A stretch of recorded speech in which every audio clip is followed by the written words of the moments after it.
Besides applying cold fix at room temperature, it's also possible to apply it using a heat press. This process shortens the time required to reach the final adhesive strength. In this video, we show you how to apply a cold fix motif using a heat press. Before application, press the motif onto the transparent film. Peel off the yellow protective film at an acute angle.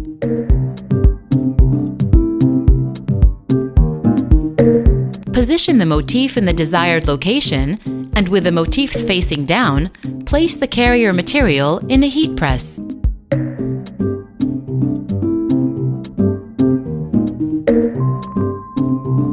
Use a Teflon foil to protect the heat press and the carrier material.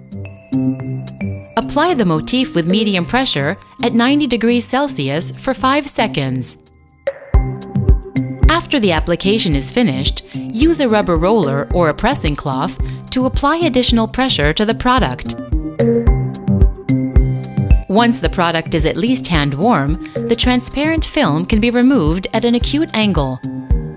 Your application is finished.